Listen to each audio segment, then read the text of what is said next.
നീ മനസ്സിലാക്കേണ്ട ഒരു കാര്യം, അള്ളാഹു ഇഷ്ടപ്പെട്ടു കഴിഞ്ഞാൽ അള്ള എന്തേ ചെയ്യണമെന്നറിയ, കെട്ടിപ്പിടിച്ച് സ്നേഹിക്കൂല. നിങ്ങൾ ആദ്യം പഠിക്കേണ്ടത് ഇന്ന അശദ്ദന്നാസി ബലാഗ അൽ അൻബിയ. ലോകത്ത് അള്ളാഹു ഏറ്റവും കൂടുതൽ പരീക്ഷണം കൊടുത്തത് കള്ളുകുടിയന്മാർക്കായിരുന്നില്ല, വ്യഭിചരിച്ചവർക്കായിരുന്നില്ല, ശിർക്ക് ചെയ്തവർക്കായിരുന്നില്ല.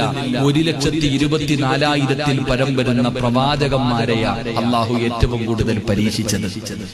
ഈ 1,24,000 പരം വരുന്ന പ്രവാചകന്മാരിൽ ഏറ്റവും കൂടുതൽ കണ്ണുനീര് കുടിച്ചതാരാ?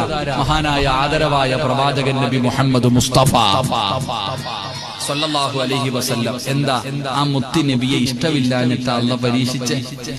എടാ, ജനിക്കുന്നതിന് മുമ്പേ വാപ്പ മരിച്ചു, ഉമ്മാനെ കണ്ടു കൊതി തീരുന്നതിന് മുമ്പ് ഉമ്മ മരിച്ചു, തനിക്ക് താങ്ങും തണലുമായിരുന്ന എല്ലാവരും ഓരോന്നോരോന്നായി മരണപ്പെട്ടു. അള്ളാന്റെ റസൂൽ സല്ലല്ലാഹു അലൈഹി വസല്ലമ തങ്ങൾ ജീവിച്ചിരിക്കുമ്പോ ഭാര്യ മരിച്ചു. അള്ളാഹു കൊടുത്ത എത്ര മക്കളെയാ സ്വന്തം കൈകൊണ്ട് കബറടക്കി. നബി സല്ലല്ലാഹു അലൈഹി വസല്ലമ തങ്ങള് വയറ്റത്ത് കല്ല് വെച്ച് കെട്ടിയിട്ട് നടന്നു. നിങ്ങൾ ആരെങ്കിലും നടന്നിട്ടുണ്ടോ? നബി സല്ലല്ലാഹു അലൈഹി വസല്ലമ തങ്ങൾ വിശപ്പ് സഹിക്കാൻ കഴിയാതെ 2 കല്ല് വയറ്റി വെച്ച് കെട്ടി. ഇന്നത്തെ കുട്ടികൾ ചോദിക്കും, കല്ല് കെട്ടിയ വിശപ്പ് മാറുമോ അല്ലേ? നബി സല്ലല്ലാഹു അലൈഹി വസല്ലമ തങ്ങൾ തിന്നാൻ ഭക്ഷണമില്ലാതെ ഇല പറിച്ച് തിന്നിട്ട് ആട് കാഷ്ടിക്കുന്നത് പോലെ അവിടുത്തെ കുടുംബം കാഷ്ടിച്ചു എന്ന് ചരിത്രം പറയുന്നു. ഇല തിന്നുന്ന ആരെങ്കിലും ഉണ്ടോ? നമ്മൾ തിന്നും. മന്തി അങ്ങോട്ട് വെട്ടി വിഴുങ്ങിയിട്ട് ദഹിക്കാൻ വേണ്ടി കുറച്ച് ഇല വാരി തിന്നും. അള്ളാഹു ഈമാൻ നൽകുമാറാകട്ടെ. നിങ്ങൾ പറ, ജീവിതത്തിൽ ഇതുപോലെ അള്ളാഹു വേദനിപ്പിച്ച ആരെങ്കിലും ഉണ്ടോ? ഇല്ല.